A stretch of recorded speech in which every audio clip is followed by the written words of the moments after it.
ನಿನ್ನೆ ನಮ್ಮ ಬಾಗಲಕೋಟೆ ಟೌನ್ನಲ್ಲಿ ಶಿವಾಜಿ ಜಯಂತಿ ಪ್ರೊಸೆಷನ್ ನಡೆಯುವಾಗ ಏನು ಘಟನೆ ಆಯಿತು ಅದು ವಿಚಾರವಾಗಿ ನಾವು ಈಗಾಗಲೇ ಕ್ರೈಮ್ ನಂಬರ್ 14/2026 ಅಲ್ಲಿ ಕಾಲಮ್ 189 ಸಬ್ ಕ್ಲಾಸ್ 2, 191 ಸಬ್ ಕ್ಲಾಸ್ 2, 191 ಸಬ್ ಕ್ಲಾಸ್ 3, 109, 132, 352, 351 ಸಬ್ ಕ್ಲಾಸ್ 2 ಅಲ್ಲಿ ಈಗಾಗಲೇ FIR ದಾಖಲು ಮಾಡಿದ್ದೀವಿ. ನಾವೇ ಸೋಮವಾರ FIR ದಾಖಲು ಮಾಡಿದ್ದೀವಿ. ಅದರ ವಿಚಾರವಾಗಿ ನಾವು ಈಗಾಗಲೇ 8 ಜನಕ್ಕೆ ಬಂಧನ ಮಾಡಿದ್ದೀವಿ. ಈ ಘಟನಾ ಬಗ್ಗೆ ನಾನು 2-3 ಕ್ಲಾರಿಫಿಕೇಶನ್ ಕೊಡೋಕ್ಕೆ ಇಷ್ಟಪಡ್ತಾ ಇದ್ದೀನಿ. ಫಸ್ಟ್, ಇದು ಪ್ರೊಸೆಷನ್ ಶಿವಾಜಿ ಜಯಂತಿ ಪ್ರೊಸೆಷನ್ ನಡೀತಾ ಇತ್ತು. ಸುಮಾರು 4 ಗಂಟೆ 4:15 ಗಂಟೆಗೆ ಸ್ಟಾರ್ಟ್ ಆಯಿತು ಓಲ್ಡ್ ಟೌನಲ್ಲಿ. ಈ ಮಸೀದಿ ಮುಂದೆ ಪ್ರೊಸೆಷನ್ ಬರೋಕ್ಕಿಂತ ಮುಂಚೆನೇ ಈ ಘಟನಾ ನಡೆದಿದೆ. ಈ ಘಟನಾ ಎಕ್ಸಾಕ್ಟ್ ಟೈಮ್ 10:06 10 ಗಂಟೆ 6 ನಿಮಿಷಕ್ಕೆ ನಡೆದಿದೆ. ಈ ಘಟನೆಯಲ್ಲಿ ಏನಾಯಿತು, ನಾವು ಎಲ್ಲರೂ ಪ್ರೊಸೆಷನ್ ಜೊತೆಗೆ ಇದ್ದೀವಿ. ಕೆಲವು ಜನ ಮುಂದೆ ಇದ್ರು, ಕೆಲವು ಜನ ಹಿಂದೆ ಇದ್ರು. ಅದೇ ರೀತಿ ಮಸೀದಿ ಮುಂದೆ ಕೂಡ ಕೆಲವು ಜನ ಇದ್ರು, ಇನ್ಕ್ಲೂಡಿಂಗ್ ಮೈಸೆಲ್ಫ್. ನಾವು ಮಸೀದಿ ಮುಂದೆ ಇದ್ದೀವಿ. ಆ ಮಸೀದಿಯಿಂದ ಕೂಡ ಮಸೀದಿ ಒಳಗೆ ಕೂಡ 9:09ವರೆಗೆ ಪ್ರೇಯರ್ ಮುಗಿಸ್ಕೊಂಡು ಆಲ್ಮೋಸ್ಟ್ ಎಲ್ಲರೂ ಹೋದ್ರು. ಆದರೆ ಕೆಲವು ಜನ ಒಳಗೆ ಇದ್ರು. ಅಲ್ಲಿ ಒಬ್ಬ ವ್ಯಕ್ತಿ, ಅಲ್ಲಿ ಇರುವ ಒಂದು ಶೂ ರ್ಯಾಕ್ ಏನಿದೆ, ಅಲ್ಲಿ ಇರುವ ಒಂದು ಶೂ ರ್ಯಾಕ್ ಕೆಳಗೆ ಸಪೋರ್ಟ್ಗೋಸ್ಕರ 2 ಸಣ್ಣ ಕಲ್ಲು ಇಟ್ಟಿದೆ. ಯಾವಾಗ ಇಟ್ಟಿದ್ರು, ಮುಂಚೆ ಇಟ್ಟಿರಬಹುದು ಅಂತ ಆ ಥರ ನಾವು ಈ ಥರ ಮಾಡ್ತಾ ಇದ್ದೀವಿ. ಅವು 2 ಕಲ್ಲು ತಗೊಂಡು ಹೊರಗಡೆ ಎಸಿತಾನೆ. ಆ 2 ಕಲ್ಲು ನಮ್ಮ ಪೊಲೀಸ್ ಮೇಲೆ ಕೂಡ ಬಿತ್ತು, ಒಬ್ಬ ಸಾರ್ವಜನಿಕ ಮೇಲೆ ಕೂಡ ಬಿದ್ದಿದೆ.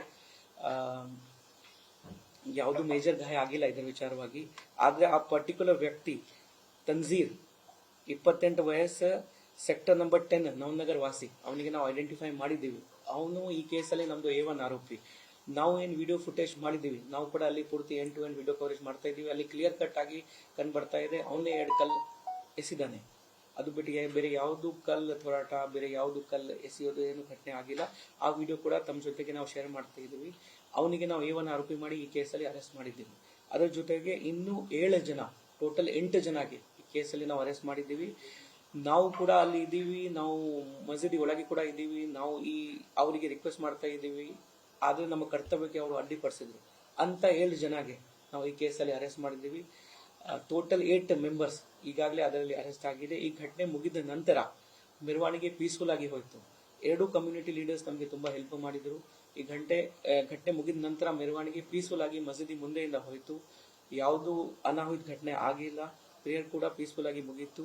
ಆದರೆ ನಾವು ಪ್ರಿಕಾಷನ್ ವಾಗಿ 163 BNS ಅಲ್ಲಿ ಏನು ನಿಷೇಧ ಆರ್ಡರ್ ಏನಿದೆ ಅದು ಜಾರಿ ಮಾಡಿಸಿದ್ದೀವಿ. ನೆಕ್ಸ್ಟ್ 5 ಡೇಸ್ ಇದು ಕಂಟಿನ್ಯೂ ಇರುತ್ತೆ ಬಾಗಲಕೋಟೆಯಲ್ಲಿ. ಆದರೆ ನಾವು 2 ಡೇಸ್ 3 ಡೇಸ್ ನಂತರ ಅದ್ರ ಮೇಲೆ ಕಾಲ್ ತಗೊಳ್ತೀವಿ. ವಾಪಸ್ ತಗೊಳ್ಳೋ ಅವಶ್ಯಕತೆ ಇದ್ರೆ ನಾವು ಅದು ತಗೋತೀವಿ. ಸದ್ಯಕ್ಕೆ ಸಿಚುವೇಶನ್ ಅಂಡರ್ ಕಂಟ್ರೋಲ್ ಇದೆ. ನಾವು ಆಸ್ ಪೊಲೀಸ್ ನಾವು ನಿನ್ನೆ ರಾತ್ರಿ ನಮ್ಮ ಎಲ್ಲ ವಿಡಿಯೋ ಅನಾಲಿಸಿಸ್ ಆದ್ಮೇಲೆ ಯಾರು ಆಕ್ಚುಲಿ ತಪ್ಪು ಮಾಡಿದ್ದಾರೆ, ಈ ತರ ಮಿಸ್ಕ್ರಿಯೆಂಟ್ಸ್, ಈ ಕಮ್ಯುನಿಟಿ ಆ ಕಮ್ಯುನಿಟಿ ನಾವು ಹೇಳ್ತಾ ಇಲ್ಲ, ಅವರಿಗೆ ಐಡೆಂಟಿಫೈ ಮಾಡಿ ನಾವು ಅರೆಸ್ಟ್ ಮಾಡಿದ್ದೀವಿ. ಈಗಾಗಲೇ ಅರೆಸ್ಟ್ ಮಾಡಿದ್ದೀವಿ. ವಿತ್ ಪ್ರೂಫ್ ನಾವು ತಮ್ಮ ಜೊತೆ ಕೂಡ ಶೇರ್ ಮಾಡ್ತೀವಿ. ಅದು ದಟ್ ಈಸ್ ಇದು ಘಟನೆ ನಡೆದಿದೆ 10 ಗಂಟೆ 6 ನಿಮಿಷಕ್ಕೆ. ಇನ್ನೊಂದು ಘಟನೆ ಅಲ್ಲಿಂದ ಸ್ವಲ್ಪ 1 ಕಿಲೋಮೀಟರ್ 1.5 ಕಿಲೋಮೀಟರ್ ದೂರ ಒಂದು ವೆಜಿಟೇಬಲ್ ಮಾರ್ಕೆಟ್ ಇದೆ. ಸುಮಾರು 12ವರೆಗೆ ಒಂದು ಖಾಲಿ, ಇದು ಏನ್ ಹೇಳ್ತೀವಿ ತಲು ಗಾಡಿ ಹೇಳ್ತೀರಾ, ಆ ಖಾಲಿ ತಲು ಗಾಡಿಯಲ್ಲಿ ಕೆಲವು ಇದು ಬಂಡಲ್ಸ್ ಇತ್ತು. ಅದರಲ್ಲಿ ವೇಸ್ಟ್ ತರಕಾರಿ ಇರಬಹುದು ಅಥವಾ ಬೇರೆ ಇತರ ಐಟಮ್ಸ್ ಇರಬಹುದು. ಕೆಲವು ನಮ್ಮ ಇರೋ ಮಾಹಿತಿ ಪ್ರಕಾರ 2-3 ಜನ ಬೈಕ್ ಮೇಲೆ ಬಂದಾಗ ಅದಕ್ಕೆ ಬೆಂಕಿ ಹಚ್ಚಿದ್ದಾರೆ. ಆದರೆ ನಮ್ಮ ಪೊಲೀಸರು ಇಮಿಡಿಯೇಟ್ಲಿ ಆ ಸ್ಪಾಟ್ಗೆ ಹೋದ್ರು, ಬೆಂಕಿ ಆಡಿಸಿದ್ರು. ಅದು ಯಾರು ಮಾಡಿದ್ದಾರೆ ಅದೇ ವಿಚಾರವಾಗಿ ಕೂಡ ನಾವು ಕೇಸ್ ರಿಜಿಸ್ಟರ್ ಮಾಡಿದ್ದೀವಿ. ಅವ್ರಿಗೆ ಕೂಡ ಐಡೆಂಟಿಫೈ ಮಾಡಿ ಆದಷ್ಟು ಬೇಗ ನಾವು ಬಂಧನ್ಗೆ ತಗೋತೀವಿ.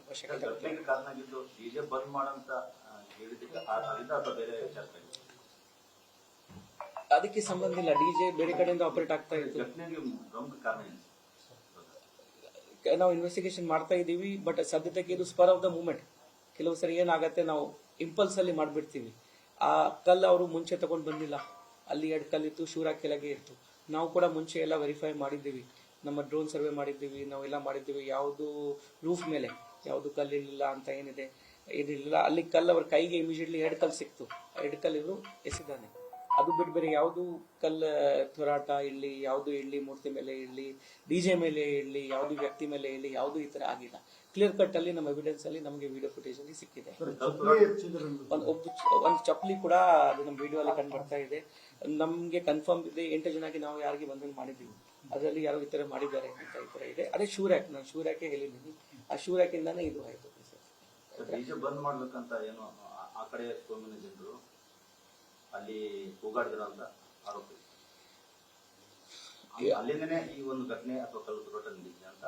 ಈ ಕಡೆಯಿಂದ ಕಲ್ಪರಾಟ ಆಗಿಲ್ಲ. ಅಲ್ಲ, ಆ ಕಡೆಯಿಂದ ಮಸೀದಿ ಕಡೆಯಿಂದ ಕಲ್ಲು ಬಂದಿದೆ ಸರ್. ನಾವು ಬಿಫೋರ್ ಅವರು ಡಿಜೆ ಬಂದ್ ಮಾಡ್ಬೇಕು ಅಂತ ಅಲ್ಲಿ ಕೂಗಾಡ ಸ್ಟಾರ್ಟ್ ಮಾಡಿದ್ರು, ಆ ನಂತರ ಕಲ್ಲು ತೂರಾಟ ಆಗಿದೆ.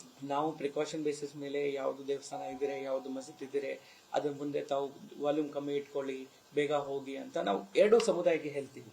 ಆ ಥರ ಸ್ಪೆಸಿಫಿಕ್ ಆಗಿ ಇದರಲ್ಲಿ ಏನು ಹೇಳಿಲ್ಲ. ಮತ್ತೆ ವಿಡಿಯೋ ಫುಟೇಜ್ ಕೂಡ ತಾವು ನೋಡಿದರೆ ಪ್ರೊಸೆಷನ್ ಅಲ್ಲಿ ತನಕ ರೀಚೇ ಆಗಲಿಲ್ಲ. ಯಾವಾಗ ಕಲ್ತುರಾಟ ಆಯಿತು ಅಲ್ಲಿ ತನಕ ರೀಚೇ ಆಗಲಿಲ್ಲ, ಇನ್ನೂ ಹಿಂದೆ ಇತ್ತು. ಡಿಜೆ ಕೂಡ ಹಿಂದೆ ಇತ್ತು, ಅದಕ್ಕಿಂತ ಹಿಂದೆ ಪ್ರತಿಮಾ ಅವ್ರದ್ದು ಫೋಟೋ ಪ್ರತಿಮಾ ಕೂಡ ಅದಕ್ಕೆ ಹಿಂದೆ ಇತ್ತು, ಇನ್ನೊಂದು ಟ್ರ್ಯಾಕ್ಟರ್ ಅದಕ್ಕಿಂತ ಹಿಂದೆ ಇತ್ತು. ಆ ಸರ್ಕಲ್ ಹತ್ತಿರನೇ ಬರಲಿಲ್ಲ. ಆ ಸರ್ಕಲ್ ಬಂದಾದ ನಂತರ ಇನ್ನೂ ನಾವು 20-25 ಫೀಟ್ ಒಳಗೆ ಹೋಗ್ಬೇಕು ಮಸೀದಿಗೋಸ್ಕರ. ಸರ್, ಅದು ಪ್ರೊಸೆಷನ್ ಬರ್ಬೇಕಾದ್ರೆ ಅವ್ರದ್ದು ಆಲ್ರೆಡಿ ಪ್ರೇಯರ್ ಮುಗಿದಿತ್ತು, ಆದ್ರೂ ಅಷ್ಟು ಜನ ಮಸೀದಿಯಲ್ಲಿ ಯಾಕೆ ಇದ್ರು ಅಂತ ಅಂದ್ರೆ ಚೆಕ್ ಮಾಡ್ತೀವಿ. ಪ್ರೇಯರ್ 9:30ಗೆ ಮುಗ್ದಿದೆ. 9:30ಗೆ ಮುಗ್ದಿದೆ. ಇನ್ಸಿಡೆಂಟ್ 10 ಗಂಟೆ 6 ನಿಮಿಷಕ್ಕೆ ಆಯಿತು ನಮ್ಮ CCTV ಪ್ರಕಾರ. ಮತ್ತೆ ನಾನು ಇನ್ನೊಂದ್ಸರಿ ಕ್ಲಾರಿಫೈ ಮಾಡ್ತಾ ಇದ್ದೀನಿ, ಒಬ್ಬ ವ್ಯಕ್ತಿ ಮಾತ್ರ 2 ಕಲ್ಲು ಎಸಿದ್ದಾನೆ. ದಯವಿಟ್ಟು ತಾವು ಅರ್ಥ ಮಾಡ್ಕೊಳ್ಳಿ, ಒಬ್ಬ ವ್ಯಕ್ತಿ ಮಾತ್ರ 2 ಕಲ್ಲು ಎಸಿದ್ದಾನೆ. ಆ ಕಲ್ಲು ಕೂಡ ಅಲ್ಲಿ ಶೂರ ಕೆಳಗೆ ಇತ್ತು, ಅವನ ಕೈಗೆ ಸಿಕ್ತು, ಅವನು ಒಪ್ಪಿದ್ದಾನೆ. ನಮಗೆ ನಮ್ಮ ಇಂಟ್ರೋಗೇಷನ್ ಅಲ್ಲಿ, ನಮ್ಮ ಎನ್ಕ್ವೈರಿಯಲ್ಲಿ ಅವ್ರು ಒಪ್ಪಿದ್ದಾನೆ, ಈ ತರ ನಾನು ಅಲ್ಲಿ 2 ಕಲ್ಲು ಸಿಕ್ತು, ಅದು 2 ಎಸಿದ್ದೀನಿ. ನಿಮ್ಮ ಆಫೀಸರ್ಸ್ ಸಾಕಷ್ಟು ಅವ್ರನ್ನ ಸುಮ್ಮನಿರ್ಸಕ್ಕೆ, ಸಮಾಧಾನ ಪಡಿಸ್ಲಿಕ್ಕೆ ಸಾಕಷ್ಟು ಹರಸಾಹಸ ಪಡ್ತಾರೆ, ಚಪ್ಪಲಿ ಬೀಳುತ್ತೆ. ನಿಮ್ಮ ಅಧಿಕಾರಿಗಳು ಹೇಳೋ ಮಾಹಿತಿಯ ಪ್ರಕಾರವೇ ಅವರ ಬಳಿ ಕಟ್ಟಿಗೆಗಳಿದ್ವು ಅನ್ನುವಂತ ಮಾಹಿತಿ ಯಾವುದೂ ಇಲ್ಲ. ನಮ್ಮ ಅಧಿಕಾರಿ ಯಾವುದು ಈ ತರ ಮಾಹಿತಿ ಹೇಳಿಲ್ಲ, ಯಾವುದು ಕಟ್ಟಿಗೆ ಕೂಡ ಇರಲಿಲ್ಲ. ನಾನು ನಿನ್ನೆ ಕೂಡ ದಯವಿಟ್ಟು ಎಲ್ಲ ಮೀಡಿಯಾ ಮಾಧ್ಯಮಕ್ಕೆ ರಿಕ್ವೆಸ್ಟ್ ಮಾಡಿದ್ದೆ, ಇದರಲ್ಲಿ ತಾವು ಎವಿಡೆನ್ಸ್ ಮುಖಾಂತರ ಏನು ಎವಿಡೆನ್ಸ್ ನಮಗೆ ಸಿಕ್ಕಿದ್ರೆ ನಾವು ಶೇರ್ ಮಾಡೋಕ್ಕೆ ರೆಡಿ ಇದ್ದೀವಿ. ತಮ್ಮ ಜೊತೆಗೆ ಎವಿಡೆನ್ಸ್ ಮುಖಾಂತರ ತಾವು ಕಮ್ಯುನಿಕೇಟ್ ಮಾಡಿ. ಯಾವುದು ಬೇರೆ ಏನು ವೆಪನ್ ಇರಲಿಲ್ಲ, ಬೇರೆ ಏನೂ ಇರಲಿಲ್ಲ ಇದರಲ್ಲಿ. ಆ ಘಟನೆ ಆದ್ಮೇಲೆ ಅಲ್ಲಿ ಅಷ್ಟು ಒಂದು ಚಪ್ಪಲಿ ಬೀಳುತ್ತೆ, 2 ಕಲ್ಲು ಬೀಳುತ್ತೆ ಅಂತ ನೀವು ಹೇಳಿದ್ರಿ. ಅಲ್ಲಿ ನಿಮಗೂ ಕೂಡ ಗಾಯ ಆಗುತ್ತೆ ಅನ್ನುವಂಥದ್ದು ಮಾಹಿತಿ ಇದೆ ಸರ್. ಆ ಒಂದು ಗಾಯ ಆದರೂ ಕೂಡ ಅವ್ರನ್ನ ಲಾಠಿ ಚಾರ್ಜ್ ಮಾಡುವಂಥದ್ದು, ಅಲ್ಲಿ ಅವ್ರನ್ನ ಓಡಿಸುವಂತ ಕೆಲಸ ಯಾಕೆ ಆಗಲಿಲ್ಲ ಅನ್ನೋಂಥ ಹಿಂದೂ ಕಾರ್ಯಕರ್ತರು ಒಂದು ಆರೋಪ ಮಾಡ್ತಾ ಇದ್ದಾರೆ ಸರ್. ಲಾಠಿ ಚಾರ್ಜ್ ತಾವು ಅರ್ಥ ಮಾಡಬೇಕು ಏನಿದೆ. ನಾವು first lathi charge is always last resort. ಪೊಲೀಸ್ಗೆ ಏನು ಪವರ್ ಇದೆ, ಫೋರ್ಸ್ ಯೂಸ್ ಮಾಡಿ, ಅವಶ್ಯಕತೆ ಇದ್ದಾಗ ಫೋರ್ಸ್ ಯೂಸ್ ಮಾಡಿ. ನಮ್ಮ ಕಾನೂನಲ್ಲಿ ಕೂಡ ಅದೇ ರೀತಿ ಇದೆ. ನಾನು ಈಗಾಗಲೇ ಹೇಳಿದ್ದೀನಿ, 2 ಕಮ್ಯುನಿಟಿ ಲೀಡರ್ಸ್ ನಮಗೆ ತುಂಬ ಸಪೋರ್ಟ್ ಮಾಡಿದ್ದಾರೆ. ಇನ್ಸಿಡೆಂಟ್ ಆದ ನಂತರ ಪ್ರೊಸೆಷನ್ ಪೀಸ್ಫುಲ್ ಆಗಿ ಮಸೀದಿ ಮುಂದೆಯಿಂದ ಹೋಗಿದೆ, ಅದೇ ಮಸೀದಿ ಮುಂದೆಯಿಂದ ಹೋಗಿದೆ, ಮುಗೀತು. ಅವರು ಕೂಡ ಪ್ರೇಯರ್ ಮುಗಿಸ್ಕೊಂಡು ಅವರು ಕೂಡ ಎಲ್ಲರೂ ಈ ಸಮುದಾಯ ಅವರು ಕೂಡ ಅವ್ರ ಮನೆಗೆ ಹೋದ್ರು. ಲಾಠಿ ಚಾರ್ಜ್ ಅವಶ್ಯಕತೆನೇ ಬರಲಿಲ್ಲ. ನಾನು ಕೊಡ್ತೀನಿ ಪ್ರೆಸ್ ನೋಟ್ಲಿ, ಇಲ್ಲೇ ಕೊಡ್ತೀನಿ. ಬಂದೋಬಸ್ತ್ ಸಾಕಷ್ಟು ಬಂದೋಬಸ್ತ್ ಇತ್ತು. ಇನ್ಕ್ಲೂಡಿಂಗ್ ಮೈಸೆಲ್ಫ್, ನಾನು ಶುರುವಿಂದ ಎಂಡ ತನಕ ಇದ್ದೆ. 3 ಜನ DSPs ಇದ್ರು, ಆಲ್ಮೋಸ್ಟ್ 8 ಜನ ಇನ್ಸ್ಪೆಕ್ಟರ್ಸ್ ಇದ್ರು. ಪ್ರತಿ ವರ್ಷ ನಾವು ಯಾವ ರೀತಿ ಬಂದೋಬಸ್ತ್ ಮಾಡ್ತೀವಿ ಅದೇ ರೀತಿ ಫುಲ್ ಫ್ಲೆಜ್ ಬಂದೋಬಸ್ತ್ ಮಾಡಿದ್ದೀವಿ. 800 ಇದು ನಮಗೆ ಆಲ್ಮೋಸ್ಟ್ 250 ಹೋಮ್ ಗಾರ್ಡ್ಸ್ ಇದ್ದರು. ನಮ್ಮ ಸಿವಿಲ್ ಪೊಲೀಸ್ ಅವರು 250ಗಿಂತ ಮೇಲೆ ಇದ್ರು.